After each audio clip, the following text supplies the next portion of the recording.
Hey everyone, it's Jack from Cultaholic.com. Just been working a later shift today in the office and keeping up to date with Monday Night Raw, and we have some very obviously shocking and serious news. I'm sure you may have seen it already on social media. So Roman Reigns' music hit at the start of the show. He appeared not in wrestling attire, in normal street clothes with the Universal Championship on his shoulder, hit the ring and was greeted with his usual mixed reception, but then got on the microphone and cut a very real and very sad and very serious promo. Reigns referred to himself by his real first name, Joe, and basically revealed that when he was 22, he was diagnosed with leukemia, which he then overcame in a battle and it went into remission, and then shockingly revealed that it's now back. Reigns went into a bit of detail on the background of his career and said that when this happened, it sort of ended his potential football career.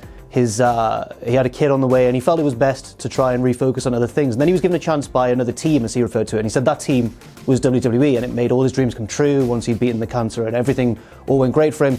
And now that it's back, he feels that it's right to obviously vacate the Universal Championship, take some time off and focus on his health and his family. He then made it very clear that this isn't a retirement speech. This is something that he has vowed to beat, and then once he's beaten it, he wants to come back and continue doing the job that he's best at, being a WWE superstar. But it was such a scary and serious and forthright opening to Monday Night Raw, and to hear the crowd obviously were fully behind him. They all chanted "Thank you, Roman," all that sort of thing, and it was quite surreal to hear. And it really hammered home the fact that no matter what you think of his booking over the past few years or whatever, no matter what you think of the character of Roman Reigns, the actual man behind the gimmick is an incredible ambassador for WWE. He's always been exemplary in his role as an ambassador for the product, and is a very, very good wrestler as well. And it's just such a shame to see this sort of affect his career in such a way in the very prime of his life.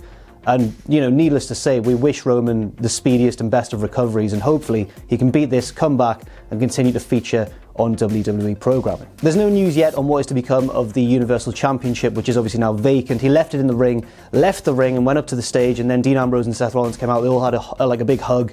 It was very heartfelt. They did the Shield fist bump thing, and everyone was on their feet for Roman Reigns, and rightly so.